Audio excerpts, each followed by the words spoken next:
70ನೇ ಕನ್ನಡ ರಾಜ್ಯೋತ್ಸವ ಸಂಭ್ರಮಾಚರಣೆ ಹಾಗೂ ರಾಷ್ಟ್ರೀಯ ಶಿಕ್ಷಣ ದಿನಾಚರಣೆ ಬಿಇಟಿ ಶಿಕ್ಷಣ ಸಂಸ್ಥೆಯ ವತಿಯಿಂದ ನಡೆದಿದ್ದಾರೆ ಶ್ರೀಯುತ ನಾರಾಯಣಗೌಡರು ಎಂದು ಹೇಳುತ್ತಾ ಅವರ ಒಂದು ಸಂಕ್ಷಿಪ್ತ ಪರಿಚಯವನ್ನು ಮತ್ತೊಮ್ಮೆ ಮಾಡಿ ನಮ್ಮ ಒಂದು ಬಿಇಟಿ ಶಿಕ್ಷಣ ಸಂಸ್ಥೆಯ ಬಗ್ಗೆ ಇರುವ ಅಪಾರ ಗೌರವಗಳನ್ನು ವ್ಯಕ್ತಪಡಿಸಿದ ಶ್ರೀಯುತ ಸಮೀರ್ನಾ ಖಾನ್ ಸಾಹೇಬರಿಗೆ ಧನ್ಯವಾದಗಳು. ಕನ್ನಡದ ಮೇಲಿನ ಪ್ರೀತಿಯನ್ನು, ಕನ್ನಡದ ಕಿಚ್ಚನ್ನು ಹಚ್ಚಲು ಮುಂಬರುವ ಪೀಳಿಗೆಗೆ ಸಂದೇಶವನ್ನು ಕೊಡುವುದಾಗಿ ನಿಮ್ಮೊಂದಿಗೆ ಇರುವ ಇಂದಿನ ಈ ಶುಭ ಸಂದರ್ಭದಲ್ಲಿ ಧ್ರುವ ತಾರೆಯಂತಿರುವ ನಮ್ಮ ಈ ಒಂದು ಕಾರ್ಯಕ್ರಮದ ಮುಖ್ಯ ಅತಿಥಿಗಳಾಗಿ ಆಗಮಿಸಿರುವ ಶ್ರೀಯುತ ನಾರಾಯಣಗೌಡ, ರಾಜ್ಯಾಧ್ಯಕ್ಷರು, ಕರ್ನಾಟಕ ರಕ್ಷಣಾ ವೇದಿಕೆ, ಇವರನ್ನು ನಾನು ಈ ಒಂದು ಕಾರ್ಯಕ್ರಮವನ್ನು ಉದ್ದೇಶಿಸಿ ಮಾತನಾಡಬೇಕೆಂದು ಜೋರಾದ ಚಪ್ಪಾಳೆ ಮೂಲಕ ವೇದಿಕೆಗೆ ಆಹ್ವಾನಿಸುತ್ತೇನೆ. ನಿಶಬ್ದವಾಗಿ ಕುತ್ಕೊಂಡ್ರೆ ಈ ಕಾರ್ಯಕ್ರಮ ಮಾಡಿದ್ದಕ್ಕೂ ಸಾರ್ಥಕತೆ ಆಗತ್ತೆ. ನೀವ್ಯಾರು ಮಾತಾಡಬಾರ್ದು. ಬಹುಶಃ ನಾನು ಕರ್ನಾಟಕದ ಮೂಲೆ ಮೂಲೆಯಲ್ಲಿ ರಾಜ್ಯೋತ್ಸವದ ಕಾರ್ಯಕ್ರಮಕ್ಕೆ ಹೋಗಿದ್ದೀನಿ. ಸಾವಿರಾರು ರಾಜ್ಯೋತ್ಸವದ ಕಾರ್ಯಕ್ರಮದಲ್ಲಿ ಭಾಗಿಯಾಗಿದ್ದೀನಿ. ಆದರೆ ಬಿಇಟಿ ಶಿಕ್ಷಣ ಸಂಸ್ಥೆಯ ಈ ರಾಜ್ಯೋತ್ಸವದ ಕಾರ್ಯಕ್ರಮವನ್ನ ನೋಡುವಾಗ ನನಗೆ ಅನಿಸುತ್ತೆ, ಈ ಕಾರ್ಯಕ್ರಮ ನನ್ನ ಹೋರಾಟದ ಹಾದಿಯಲ್ಲಿ ಸುವರ್ಣ ಅಕ್ಷರದಲ್ಲಿ ಬರೆದಿಡುವಂತ ಕಾರ್ಯಕ್ರಮ ಅಂತ ಹೇಳಿ ನಾನು ಭಾವಿಸ್ತೀನಿ.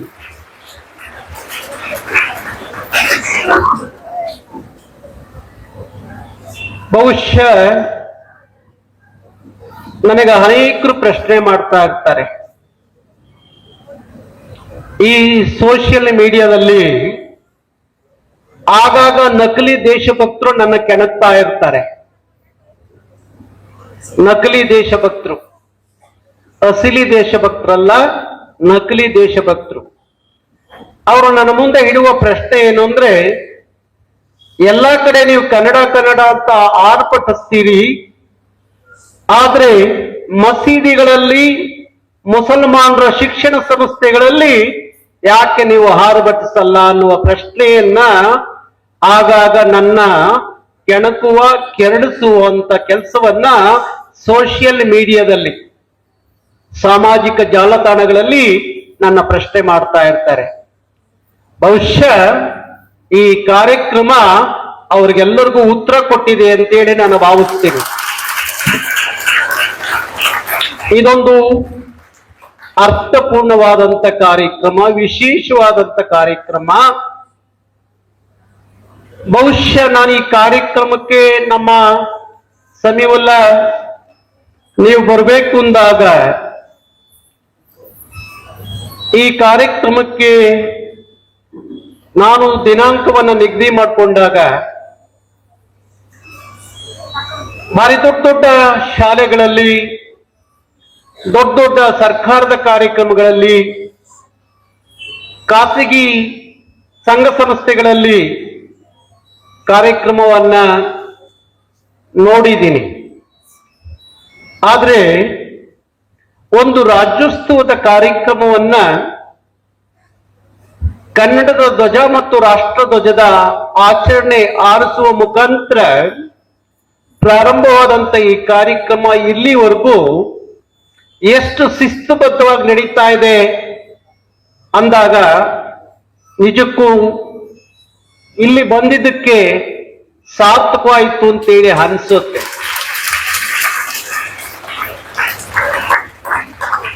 ಎಷ್ಟು ನಿರ್ಘರವಾಗಿ, ನಿರಾಳವಾಗಿ ನಮ್ಮ ಶಿಕ್ಷಕರು ಕನ್ನಡ ಮಾತಾಡ್ತಾ ಇದ್ದಾರೆ. ಅವ್ರ ಮಾತು ಕೇಳುವಾಗ ನನಗನ್ಸಿದ್ದು ಒಂದೇ, ಕನ್ನಡವೆಂದರೆ ಬರಿ ನುಡಿ ಎಲ್ಲ ಹಿರಿದಿದೆ ಇದರ ಅರ್ಥ. ಜಲವೆಂದರೆ ಕೇವಲ ನೀರಲ್ಲ, ಅದು ಪಾವನ ತೀರ್ಥ ಅಂತ ಹೇಳಿ ನಿಸಾರ್ ಅಹಮದ್ ಅವರು ಹೇಳ್ತಾರೆ.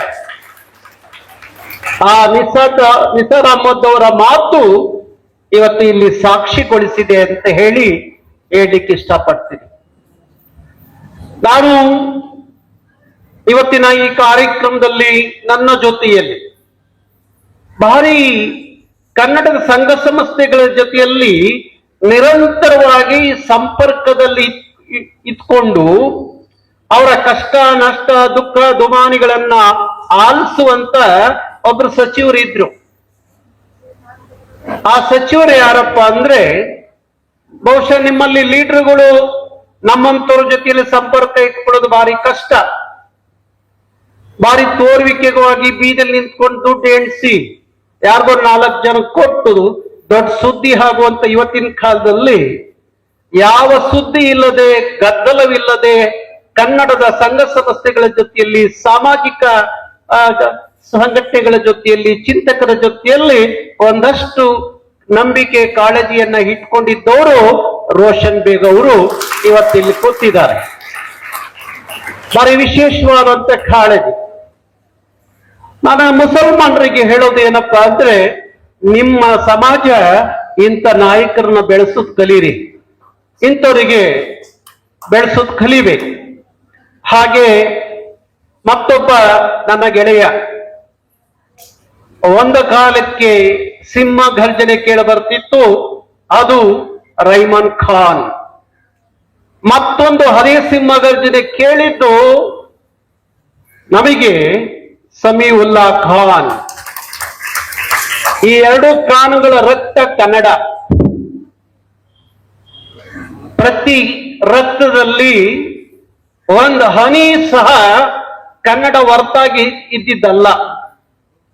ನಿಂತ್ರು, ಕುಂತ್ರು, ಮಲಗಿರು, ಕನ್ಸ್ಕೊಂಡ್ರು ಕನ್ನಡ ಕನ್ನಡ ಅನ್ನುವ ಕಿಚ್ಚನ್ನು ತುಂಬಿಕೊಂಡಿರುವಂತ ಗೆಳೆಯ ಸಮೀವುಲ್ಲಾ ಖಾನ್. ಬಹುಶಃ ನೀವು ಅವ್ರನ್ನ ಹತ್ತಿರವಾಗಿ ಎಷ್ಟು ಜನ ನೋಡಿದಿರೋ ಗೊತ್ತಿಲ್ಲ. ಚಳುವಳಿಗಳಲ್ಲಿ ನಾನು ಭಾರಿ ಹತ್ತಿರವಾಗಿ ನೋಡಿದ್ದೀನಿ. ಒಂದೊಂದ್ಸಲಿ ಈ ಚಳುವಳಿಯಲ್ಲಿ ಅವರ ಹಾರ್ಭಟವನ್ನ ನೋಡ್ತಿದ್ದಾಗ 5-10 ಜನ ಹಿಡ್ಕೋಬೇಕಾಗಿತ್ತು. ಅಷ್ಟು ಹಾರ್ಭಟ ಮಾಡ್ತಿದ್ದಂತ ಸಮೀವುಲ್ಲಾ ಖಾನ್ ಕರೆದ ಕಡೆ ನಾರಾಯಣಗೌಡರು ಬರದೇ ಹೋದ್ರೆ ಅದು ಸಮೀವುಲ್ಲಾ ಖಾನ್ಗಲ್ಲ ನಷ್ಟ, ಅದು ನಾರಾಯಣಗೌಡರಿಗೆ ನಷ್ಟ ಅಂತ ಅನ್ಕೊಂಡಿದ್ದೀನಿ. ಇಲ್ಲಿ ನಮ್ಮ ಮಕ್ಕಳು ಎಷ್ಟು ಚೆನ್ನಾಗಿ ಹಾಡಿದ್ರಿ, ಎಷ್ಟು ಅದ್ಭುತವಾಗಿ. ಅದ್ಯಾರೋ ಒಬ್ರು ಇಲ್ಲಿ ಬಂದು ರಂಜಾನ್ ಸಾಬ್ ಬಗ್ಗೆ ಮಾತಾಡ್ತಾ ಇದ್ದೆ. ನಾನು ಬಂದಷ್ಟೇ ಅಂದ್ಕೊಂಡೆ, ಆ ಬಾಡಿ ಲ್ಯಾಂಗ್ವೇಜ್ ನೋಡ್ಬಿಟ್ಟು ನಾನು ಅಂದ್ಕೊಂಡೆ ಇವಳು ಮುಂದೆ ದೊಡ್ಡ ರಾಜಕಾರಣಿ ಆಗ್ತಾಳೆ ಅಂತ.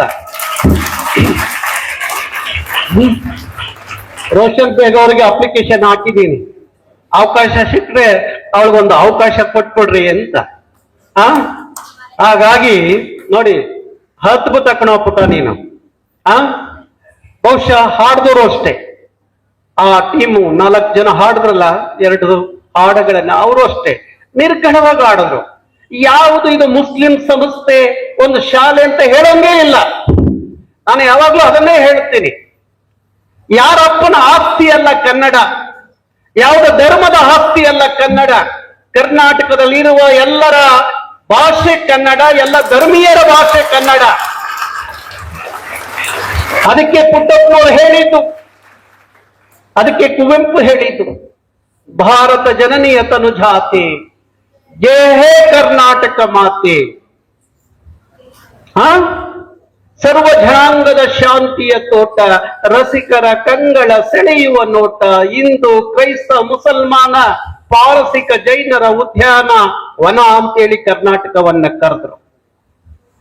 ಕರ್ನಾಟಕ ಬಹುಶಃ ಭಾರತ ಇವತ್ತು ವಿಜೃಂಭಿಸ್ತಾ ಇದ್ರೆ, ಭಾರತ ಇವತ್ತು ಸಂಭ್ರಮಿಸ್ತಾ ಇದ್ರೆ, ಭಾರತ ಇವತ್ತು ಸಡಗರಿಸ್ತಿದ್ರೆ, ಆ ಭಾರತವನ್ನ ಸಂಭ್ರಮಿಸಕ್ ಕಾರಣ ಯಾರಪ್ಪ ಅಂದ್ರೆ ನಮ್ಮ ಕರ್ನಾಟಕ. ನಮ್ಮ ಕರ್ನಾಟಕ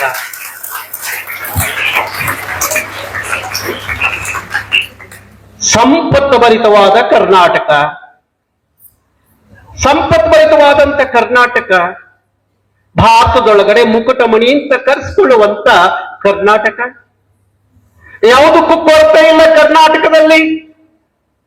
ಎಲ್ಲ ಸಂಪತ್ಭರಿತವಾದಂತ ನಾಡು ಭಾರತದೊಳಗಡೆ ವಿಜೃಂಭಿಸ್ಲಿಕ್ಕೆ ಕಾರಣವಾಗಿದೆ ಅಂದ್ರೆ ಅದು ನಮ್ಮ ಕರ್ನಾಟಕ ಅಂತ ಹೇಳಲಿಕ್ಕೆ ನಾವು ಖುಷಿ ಪಡಬೇಕು. ಇವತ್ತು ಭಾರತದಲ್ಲಿ 50 ಕೋಟಿ ಹಿಂದಿ ಮಾತಾಡ್ತಾರೆ, ಅಂಕಿಅಂಶವನ್ನು ಹೇಳ್ತಾರೆ. 50 ಕೋಟಿ ಹಿಂದಿ ಮಾತಾಡ್ತಾರೆ ಅಂತ ಹೇಳಿ. ಕನ್ನಡ ಮಾತಾಡುವವರ ಸಂಖ್ಯೆ ಎಷ್ಟು? 7.5 ಕೋಟಿ ಕನ್ನಡ ಮಾತಾಡುವವರ ಸಂಖ್ಯೆ. 50 ಕೋಟಿ ಹಿಂದಿ ಮಾತಾಡ್ತಾರೆ, ಕನ್ನಡ ಮಾತಾಡೋದು 7.5 ಕೋಟಿ. ಆದ್ರೆ ಕನ್ನಡ ಸಾಹಿತ್ಯ ಕ್ಷೇತ್ರಕ್ಕೆ ಸಿಕ್ಕಿದ್ದು 8 ಜ್ಞಾನಪೀಠ.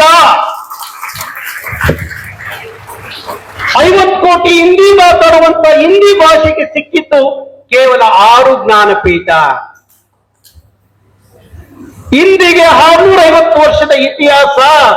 ಕನ್ನಡಕ್ಕೆ ಇತ್ತೀಚೆಗೆ ಸಿಕ್ಕಿದ ಶಾಸನ ಹೇಳುತ್ತೆ 4000 ವರ್ಷಗಳ ಇತಿಹಾಸ. ಯಾವುದು ರಾಷ್ಟ್ರ ಭಾಷೆ ಆಗ್ಬೇಕು? 4000 ವರ್ಷದ ಕನ್ನಡ ರಾಷ್ಟ್ರ ಭಾಷೆ ಆಗ್ಬೇಕಾ? 650 ವರ್ಷದ ಹಿಂದಿ ರಾಷ್ಟ್ರ ಭಾಷೆ ಆಗ್ಬೇಕಾ? ಯಾವ್ದಾಗ್ಬೇಕು? ಕನ್ನಡ ಆಗ್ಬೇಕು. ಉತ್ತರ ಭಾರತದ ರಾಷ್ಟ್ರೀಯ ರಾಜಕಾರಣಿಗಳು ಒಂದಷ್ಟು ರಾಜ್ಯಗಳಲ್ಲಿ ಹಿಂದಿ ಮಾತಾಡ್ತಾರೆ ಅಂತ ಹೇಳಿ ಬಲವಂತವಾಗಿ ನಮ್ಮ ಮೇಲೆ ಹಿಂದಿಯ ದಬ್ಬಾಳಿಕೆ ಏರಿಕೆಯನ್ನ ಮಾಡ್ಲಿಕ್ಕೆ ನಿಂತಿದ್ದಾರೆ.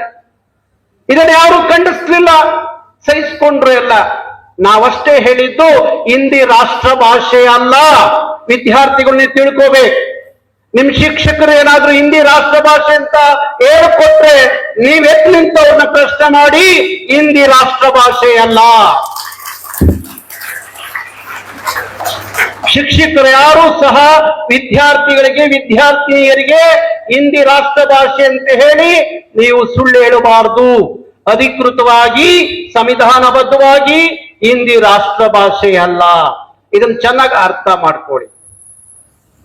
ಹಾಗಾಗಿ ಇದೊಂದು ಅರ್ಥಪೂರ್ಣವಾದಂತ ಕಾರ್ಯಕ್ರಮ. ಇವತ್ತು ನಾನು ಎಷ್ಟು ಚೆನ್ನಾಗಿ ಕಾಣ್ತಾ ಇದೆ ನೋಡ್ರಿ, ಈ ಹಳದಿ ಕೆಂಪು. ಹಳದಿ ಕೆಂಪು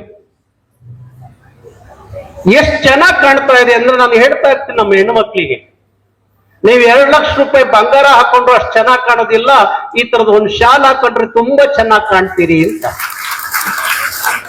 ನಾನು ಸಮೀಪಲ್ಲಾಗ ಬಂದಾಗ ಮೊದಲು ಹೇಳಿದ್ದೆ ಅದು. ಈ ಎಲ್ಲ ವಿದ್ಯಾರ್ಥಿಯರಿಗೆ ಇದೊಂದು ಶಾಲ್ ಹಾಕ್ಬಿಟ್ಟಿದ್ರೆ ಮುತ್ತು ಕಣ್ಣಂಗ್ ಕಾಣ್ತಿದ್ರಲ್ಲಪ್ಪ ಇವರೆಲ್ಲ ಅಂತ. ಅಲ್ವಾ? ಇದು ಕನ್ನಡ ನಿಮ್ಮೆಲ್ಲರ ಅಂತರಂಗದ ಭಾಷೆ ಆಗಬೇಕು. ಯಾಕೆಂದ್ರೆ ಕನ್ನಡದಿಂದ ನೀವು ದೂರ ಉಳಿದ್ರೆ ಕನ್ನಡಕ್ಕೆ ನಷ್ಟ ಅಲ್ಲ, ನಿಮಗೆ ನಷ್ಟ. ನಿಮಗೆ ನಷ್ಟ. ಯಾಕೆಂದ್ರೆ ನೀವು ಕನ್ನಡ ಕಲ್ತ್ಕೊಂಡ್ರೆ ನಾಳೆ ಸರ್ಕಾರದ ಉದ್ಯೋಗಗಳಲ್ಲಿ ನೀವು ಧೈರ್ಯವಾಗಿ ಕೇಳಬಹುದು, ನಮಗೆ ಉದ್ಯೋಗ ಕೊಡಿ ಅಂತ ಹೇಳಿ. ನಿಮ್ಮ ಉದ್ಯೋಗದ ಭಾಷೆ ಕರ್ನಾಟಕದಲ್ಲಿ ಕನ್ನಡವೇ ಹೊರತು ಇನ್ನು ಯಾವ ಭಾಷೆಯೂ ಅಲ್ಲ. ಇದನ್ನು ಚೆನ್ನಾಗಿ ಅರ್ಥ ಮಾಡ್ಕೊಳ್ಳಿ. ನಾನು ಎಲ್ಲ ಸಭೆಯಲ್ಲಿ ಹೇಳ್ತಾ ಇದ್ದೀನಿ, ನಮ್ಮ ಮುಸಲ್ಮಾನರ ಮಕ್ಕಳು IAS ಆಗ್ಬೇಕು, IPS ಆಗ್ಬೇಕು, ಡಾಕ್ಟರ್ ಆಗ್ಬೇಕು, ಇಂಜಿನಿಯರ್ ಆಗ್ಬೇಕು, ದೊಡ್ಡ ದೊಡ್ಡ ಸ್ಥಾನಮಾನಗಳಲ್ಲಿ ಅವರು ನೋಡಬೇಕು ನಾನು ಅಂತ ಹೇಳಿ. ಈಗ ರಾಜಕಾರಣದಲ್ಲಿ ಹೆಸರು ಹೇಳಿದ್ರೆ ಎಷ್ಟು ಜನದ ಹೆಸರು ಹೇಳ್ತೀರಪ್ಪ? ಅದನ್ನು ಮಹಿಳೆಯರಲ್ಲ ನೋಡಲ್ಲೆಲ್ಲ ಒಬ್ರು ಕೂತಿದ್ದಾರೆ. ಇನ್ಯಾರು ರಾಜಕಾರಣದಲ್ಲಿ ಮಹಿಳೆಯರು ನೋಡಕ್ ಸಾಧ್ಯನೇ ಇಲ್ಲ ಅಲ್ವಾ? ಅದೇ ಅದ್ಭುತವಾಗಿ ನಿರ್ಘರವಾಗಿ ನಿರ್ವಾಳವಾಗಿ ನಮ್ಮ ಮಗು ಇಲ್ಲಿ ಮಾತಾಡ್ತಲ್ಲ, ಹಂಗೆ ಮಾತಾಡ್ಬಿಟ್ರೆ ಕನ್ನಡವನ್ನ ನಾಳೆ ರಾಜಕೀಯ ಕ್ಷೇತ್ರದಲ್ಲೂ ಸಹ ಅದು ಯಾರೋ ಕಳ್ಳರು ಕೂತಿದಾರಲ್ಲ ವಿಧಾನಸೌಧದಲ್ಲಿ, ಅಲ್ಲೋಗಿ ನೀವು ಕುತ್ಕೋಬಹುದು. ನೀವು ಕುತ್ಕೋಬೇಕು. ವಿಧಾನ ಪರಿಷತ್ತು ರೋಷನ್ ಬೇಗ್ ಅವರು ವಿಧಾನ ಪರಿಷತ್ ಅದು ಚಿಂತಕರ ಚಾವಡಿ ಅಂತ ಕರೀತಿದ್ರು.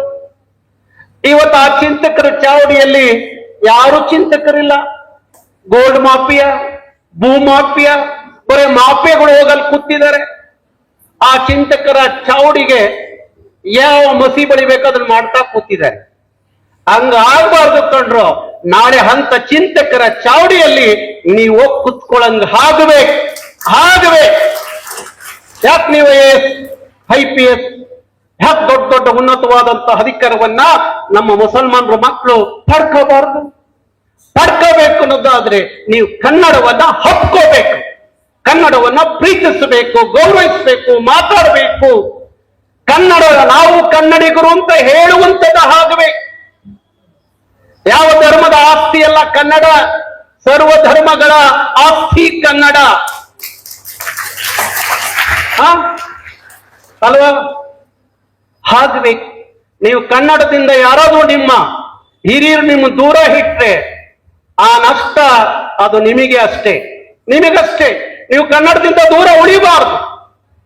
ಕನ್ನಡವನ್ನು ಹಬ್ಕೋಬೇಕು, ಕನ್ನಡವನ್ನು ನಿರ್ಧಾರವಾಗಿ ಮಾತಾಡ್ಬೇಕು. ನನಗೆ ಬಹುಶಃ ನಮ್ಮ ಎಲ್ಲರ ಭಾಷಣಕ್ಕಿಂತ ನೀವು ಮಾತಾಡಿದ ಕನ್ನಡ ಕೇಳಿದಾಗ ಇಲ್ಲಿ ಯಾವ ಭಾಷಣದ ಅಗತ್ಯ ಇಲ್ಲ ಅಂತ ಅನಿಸ್ತು ನನಗೆ. ಎಷ್ಟು ಅದ್ಭುತ. ನಾನು ಬಾರಿ ದೊಡ್ಡ ದೊಡ್ಡ ಶಾಲೆಗಳಿಗೆ ರಾಜ್ಯೋತ್ಸವಕ್ಕೆ ಹೋಗಿದ್ದೀನಿ. ಅವರು 10 ನಿಮಿಷ ಮಾತಾಡಿದ್ರೆ ಅದ್ರ 90 ಭಾಗ ಆಂಗ್ಲ ಪದಗಳಿರ್ತವೆ. ಎಷ್ಟು ನಿರ್ಗಳವಾಗಿ ನಿರೂಪಣೆ ಮಾಡ್ತಾ ಇದ್ದೀರಿ, ಎಷ್ಟು ಚಂದಾಗಿ ಮಾತಾಡ್ತಿದ್ದೀರಿ. ಆ ಮಕ್ಕಳು ಎಷ್ಟು ಚಂದಾಗಿ ಹಾಡಿದ್ರು. ಮತ್ತೆ ಇನ್ನೇನು ಬೇಕಿಲ್ಲಿ? ಏನು ಕೊರತೆ ಇಲ್ಲಿ? ಏನು ಕೊರತೆ ಇಲ್ಲ, ಎಲ್ಲ ಇದೆ, ಎಲ್ಲ ಸಮೃದ್ಧವಾಗಿದೆ. ನಾನು ನಿಮ್ಮನ್ನ ಈ ಕಾರ್ಯಕ್ರಮ ನೋಡಿದಾಗ ನನಗೆ ಅನ್ಸಿದ್ದೇನಪ್ಪ ಅಂದ್ರೆ, ಸೂರ್ಯ ಚಂದ್ರ ಇರೋವರೆಗೂ ನನ್ನ ಕನ್ನಡ ಉಳಿಯುತ್ತೆ ಅದಕ್ಕೋಸ್ಕರ ನೀವು ಯಾವಾಗ ಬೇಕಾದ್ರೆ ನಿಮ್ ಶಾಲೆ ಕರೀರಿ. ನಾನು ಎಷ್ಟೇ ಒತ್ತಡಗಳು ಇದ್ರು ನಿಮ್ ಶಾಲೆಗೆ ಬರಲ್ಲ ಅಂತ ಯಾವತ್ತೂ ಹೇಳಕ್ಕಿಲ್ಲ. ನಾನು ಎಲ್ಲ ಹೇಳಿದ್ದಾರೆ. ಕರ್ನಾಟಕ ಏಕೀಕರಣದ ವಿಚಾರ, ರಂಜಾನ್ ಸಾಬ್ ವಿಚಾರ, ಎಲ್ಲ ವಿಚಾರಗಳನ್ನ ನೀವು ಪ್ರಾಸ್ತಾವಿಕವಾಗಿ ಮಾತಾಡುವಾಗ ಪ್ರತಿಯೊಂದು ವಿಚಾರವನ್ನ ಮಕ್ಕಳ ಕೈಲಿ ಹೇಳಿಸಿದ್ದೀರಿ. ಸಾಕು, ಸಾರ್ಥಕತೆಯನ್ನ ಪಡ್ಕೊಂತು ಈ ರಾಜ್ಯೋತ್ಸವ ಅಂತ ಅನ್ಕೊಂಡಿದ್ದೀನಿ. ನಾನು ಅದ್ರ ಬಗ್ಗೆ ಭಾಷಣ ಮಾಡ್ಲಿಕ್ಕೆ ಹೋಗೋದಿಲ್ಲ.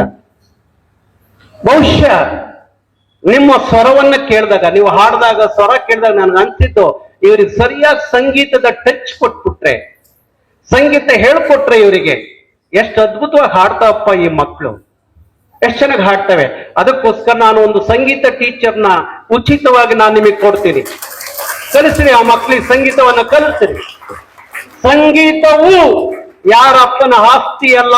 ಒಂದು ಕಾಲಕ್ಕಿತ್ತು ಯಾವುದೋ ಒಂದು ಸಮುದಾಯದ ಆಸ್ತಿ ಅಂತ ಇತ್ತು ಸಂಗೀತ.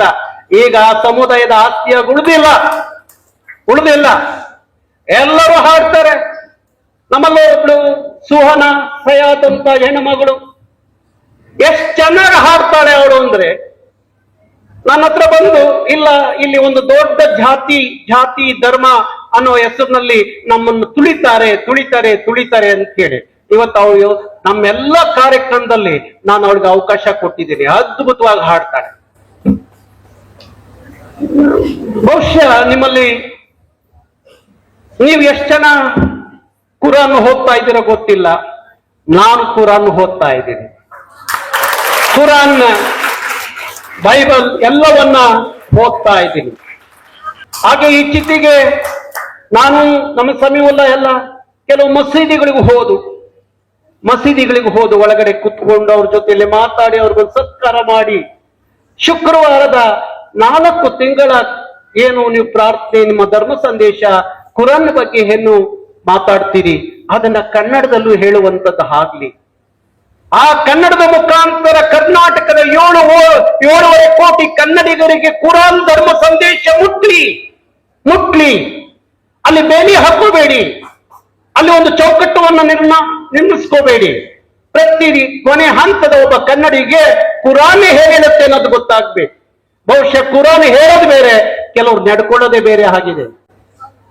ರೋಷನ್ ಬೇಗ್ ಹೇಳ್ತಾ ಇದ್ರು, ನಾವು ಅವರು ಈಗ ಇಷ್ಟೊತ್ತು ಮಾತಾಡ್ತಾ ಇದ್ರು, ನಾವು ಒಂದು ಬೇಲಿ ಹಾಕೊಂಡ್ಬಿಟ್ಟಿದೀವಿ, ಒಂದು ಕಾಂಪೌಂಡ್.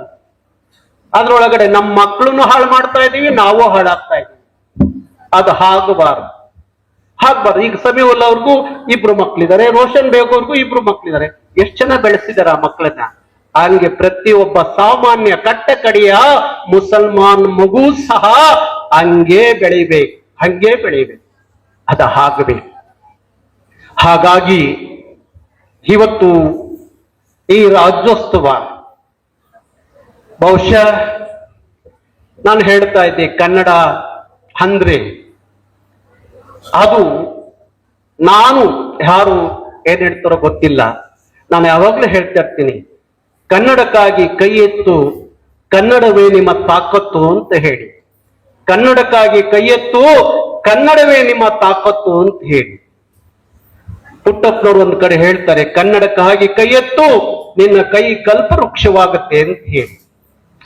ಪುಟ್ಟಪ್ಪನವರು ಸಾವಾಗಿರುತ್ತೆ. ಪುಟ್ಟಪ್ಪ ಕುವೆಂಪು ರಾಷ್ಟ್ರಕವಿ, ಜಗದ ಕವಿ, ಯುಗದ ಕವಿ, ರಸಋಷಿ ಕುವೆಂಪು ಸ್ವರ್ಗಕ್ಕೆ ಹೋಗಿರ್ತಾರೆ. ಸ್ವರ್ಗದ ಬಾಗ್ಲಲ್ಲಿ ಆಂಗ್ಲ ಫಲಕ ಪುಟ್ಟಪ್ಪನಿಗೆ ವೆಲ್ಕಮ್ ಅಂತ ಹೇಳಿ ಪುಟ್ಟಪ್ಪನವ್ರು ಕರೆಯುವಾಗ ಪುಟ್ಟಪ್ಪ ಆಂಗ್ಲ ಫಲಕ ನೋಡಿ ಹೇಳ್ತಾರೆ, ಇದೇನಿದು, ಈ ಸ್ವರ್ಗವನ್ನ ಇಂಗ್ಲಿಷ್ ಆಳ್ತಾ ಇದೆಯಲ್ಲ, ಇಂಗ್ಲಿಷ್ ಆಳುವ ಈ ಸ್ವರ್ಗ ನನಗೆ ಬೇಕಾ ಅಂತ ಹೇಳಿ ತಿರುಗಿ ನರಕದ ಬಾಗಿಲು ನೋಡ್ತಾರೆ. ನರಕದ ಬಾಗಿಲಲ್ಲಿ ಮುದ್ದಾದ ದುಂಡಾದ ಕನ್ನಡದ ಅಕ್ಷರಮಾಲೆ ಕೈ ಬೀಸಿ ಕರೆಯುತ್ತೆ, ಪುಟ್ಟಪ್ಪ ಸ್ವಾಗತ ಸುಸ್ವಾಗತ ಅಂತ ಹೇಳಿ.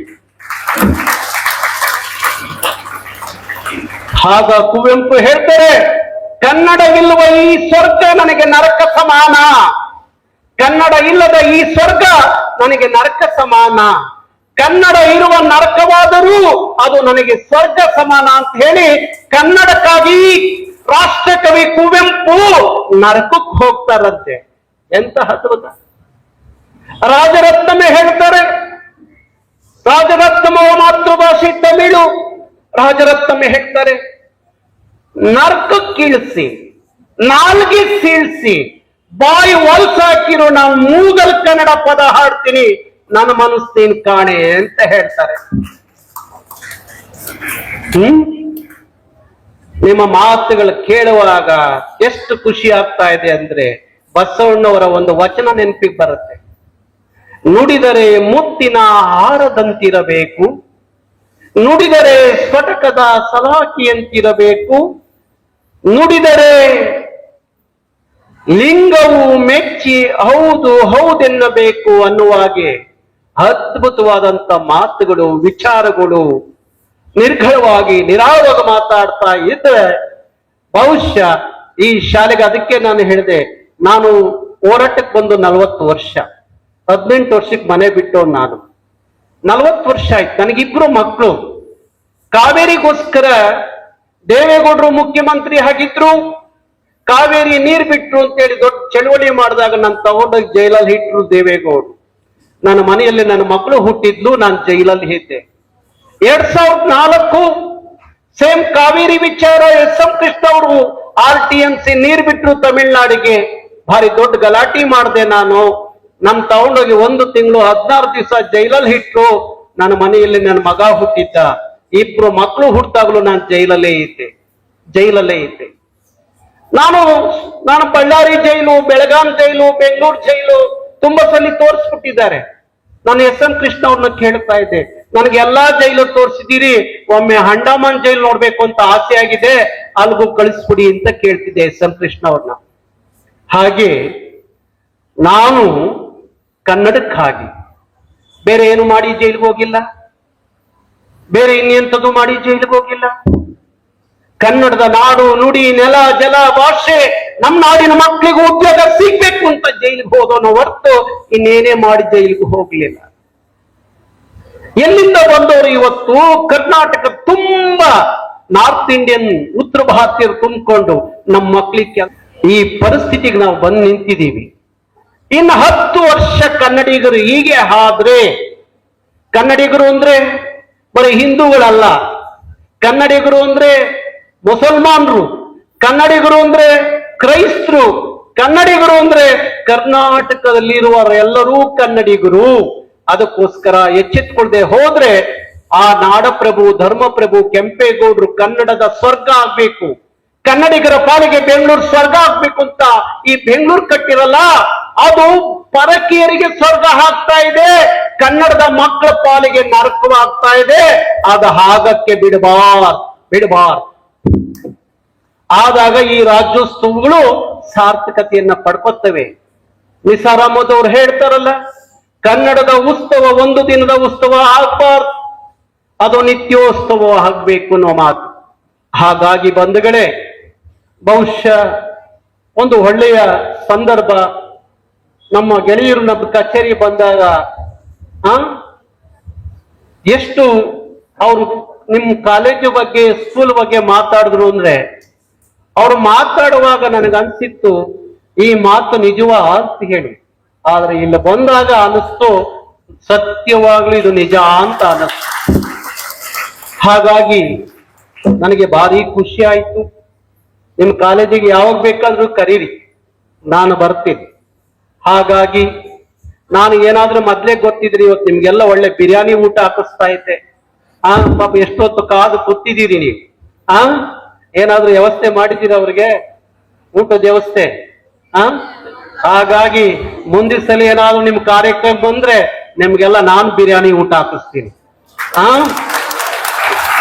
ಒಳ್ಳೇದಾಗ್ಲಿ, ಶುಭವಾಗ್ಲಿ, ನಿರಂತರವಾಗಿ ಕನ್ನಡದ ಕಾಯಕ ನಡೆಯಲಿ. ಕನ್ನಡದ ಉತ್ಸವ ಇವತ್ತೊಂದು ದಿನದ ಉತ್ಸವ ಆಗದೆ ಇದು ನಿರಂತರದ ನಿತ್ಯೋತ್ಸವ ಆಗ್ಲಿ ಅಂತ ಹಾರೈಸ್ತಾ, ಬಹುಶಃ ಆ ಮಕ್ಕಳು ಹಾಡಿದ್ರಲ್ಲ, ಅವ್ರು ಬಂದ್ರಿ ಇಲ್ವ, ಮುಂದೆ ಬನ್ರಿ ನೀವು. ನಾಳೆ ಪ್ರತಿಯೊಬ್ರು ಇಷ್ಟು ಚೆನ್ನಾಗಿ ಕನ್ನಡ ಮಾತಾಡಿದ್ರೆ, ಹಾಡಾಡಿದ್ರೆ ನಿಮಗೂ ಪ್ರತಿಯೊಬ್ಬರಿಗೂ ನಾನು ಮುಂದಿನ ಕಾರ್ಯಕ್ರಮದಲ್ಲಿ ವಿಶೇಷವಾದ ಬಹುಮಾನಗಳನ್ನ ತಂದು ಕೊಡ್ತೀನಿ.